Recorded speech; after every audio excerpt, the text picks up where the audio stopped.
In the dazzling and sometimes murky world of the British royal family, where centuries of tradition are woven into every move, gesture, and word, one might think that everything unfolds with military precision, a flawless tapestry of regal grace and flawless public appearances. The monarchy, held aloft by generations of hereditary privilege, has long embodied an air of invulnerability.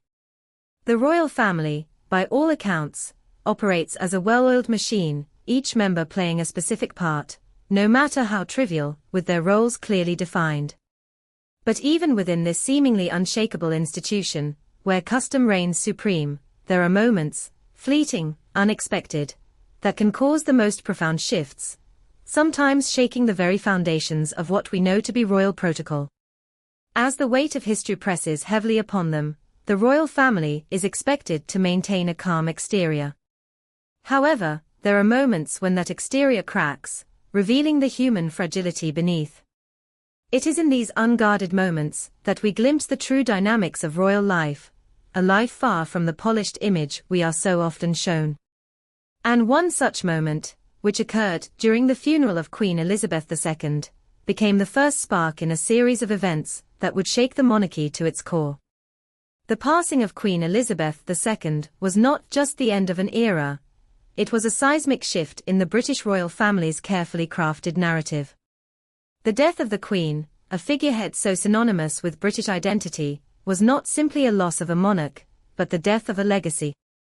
It was an event that, as one would imagine, brought long-standing tensions to the surface, and the royal family, like the rest of the nation, was left to pick up the pieces. Behind the scenes, the family was in disarray.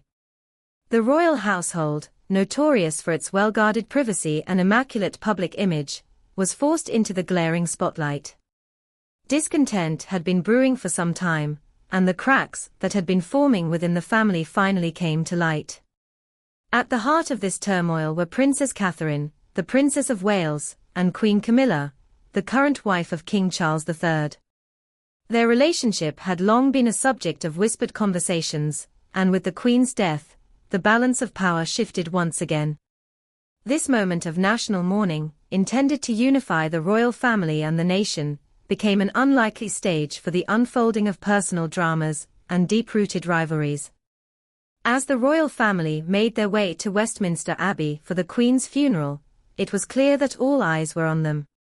The eyes of the world were trained on the prince, the princesses, and the next generation of royals as they took their places in the grand procession. Yet it wasn't the grandeur of the ceremony, or the somber tones of the memorial that captured the attention of royal watchers. It was a single, seemingly innocuous moment that reverberated through the corridors of power. Princess Charlotte, the only daughter of Prince William and Catherine, was thrust into the center of attention when an innocent act of sibling rivalry between her and her brother, Prince George, set the stage for a dramatic royal exchange. George, with all the confidence of an eldest child, pinched Charlotte as they walked in the procession. The young princess, startled and in pain, let out a yelp that shattered the silence of the somber occasion. To the untrained eye, it might have seemed like a trivial moment, just children being children. But this was no ordinary family. This was the royal family, where every action, every word, and every gesture is scrutinized to the nth degree. Queen Camilla, seated nearby, heard the outburst. Her sharp ears, trained to catch every nuance of royal decorum, immediately turned toward the children. Her eyes narrowed, and in that moment, a subtle yet powerful shift occurred. The Queen, despite her rank and experience, could not hide her discomfort. The royals were supposed to embody perfection, to represent an ideal of grace and poise. And yet, in this one fleeting second, Charlotte's innocent cry reminded everyone that even royalty is not immune to the chaos of family life. But it wasn't just Camilla's reaction that made the moment so impactful. It was the response, or lack thereof, from Princess Catherine, who was expected to step in and address her daughter's outburst. Instead, it was Queen Camilla, from her vantage point, who made the call. With a silent gesture, she signaled for Catherine to intervene, subtly yet unmistakably instructing her to correct Charlotte's behavior. It was an unexpected move, one that immediately sparked speculation about the delicate dynamics between the two women. What had started as a simple moment of parental correction quickly escalated into a silent power struggle, with the youngest members of the royal family unwittingly caught in the crossfire. Body language expert Judy James, who observed the interaction closely, pointed out the significance of this exchange. She noted that if Camilla had taken it upon herself to scold Charlotte, it would have been seen as a gross breach of royal protocol. After all, Camilla was not Charlotte's biological grandmother. Her role in the family was still, in some ways, that of an outsider, one trying to assert authority in a space where she had only recently been accepted. But by subtly instructing Catherine to correct Charlotte, Camilla ensured that she did not overstep her bounds. This, James argued, was a calculated move, one that spoke volumes about the power dynamics within the royal family. However, the true depth of the situation lay in the reactions of others present. Among those who were quietly observing the scene was Meghan Markle, whose own relationship with the royal family had been a source of controversy for years. Meghan, who had largely kept a low profile during the funeral, was seen standing nearby as the scene unfolded. Her reaction, while subtle, was telling. According to lip-reading expert Jeremy Freeman, Meghan's expression softened when she saw the exchange between Camilla and Charlotte. She gave the young princess a small, knowing smile, a silent gesture of understanding, one that seemed to communicate empathy for Charlotte's predicament. It was a moment that many missed, but for those who were paying attention, it was a revealing glimpse into Meghan's own complicated relationship with the royal family and her feelings towards the pressures placed upon its youngest members. This seemingly minor exchange, which occurred amid the grandeur of the Queen's funeral, ignited a firestorm of speculation in the media. While much of the world focused on the ceremonial aspects of the day, behind closed doors, the royals were contending with far deeper issues. The public was unaware of the brewing tensions between the members of the royal family, but those who had been following the family closely could sense that the cracks were beginning to show. The coronation of King Charles III, which would follow months later, would serve as another pivotal moment in the royal family's evolving narrative. This grand ceremony, meant to mark the beginning of a new era for the monarchy, was steeped in tradition.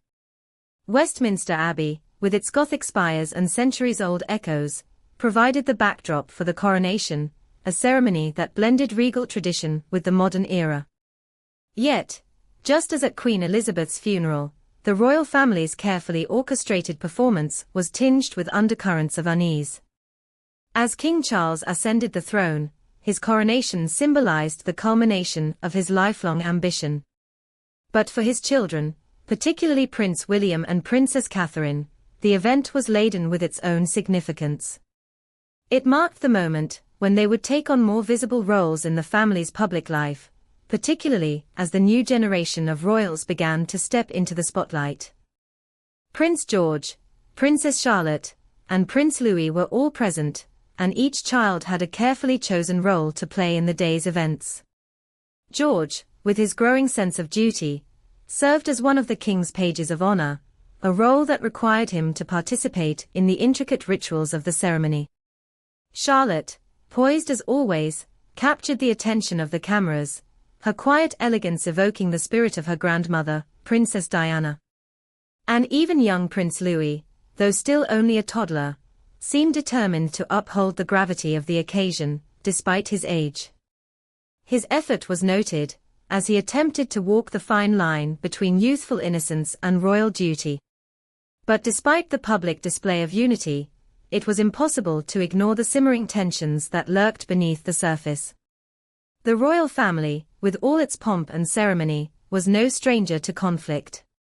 Behind the gilded walls of Buckingham Palace, the cracks in the family's unity were beginning to widen.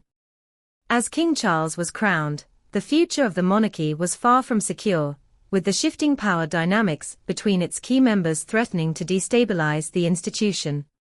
The coronation, while a moment of celebration, also marked the beginning of a new chapter in the monarchy's history, one that would be shaped by the complex relationships, rivalries, and tensions within the royal family. The events of Queen Elizabeth's funeral, with their unexpected drama, were just the beginning of a much larger story, one that would continue to unfold in the years to come. For those who have been following the twists and turns of the royal family's journey, the story is far from over. The monarchy, despite its centuries of history, remains a living, breathing institution, constantly evolving and adapting to the world around it. And as we continue to watch, we will uncover more secrets, more scandals, and more moments of intrigue that will define the future of the British royal family. If you want to stay on top of the latest royal news, uncover hidden stories, and dive deeper into the world of the monarchy, don't forget to subscribe. You won't want to miss the next chapter in this captivating saga.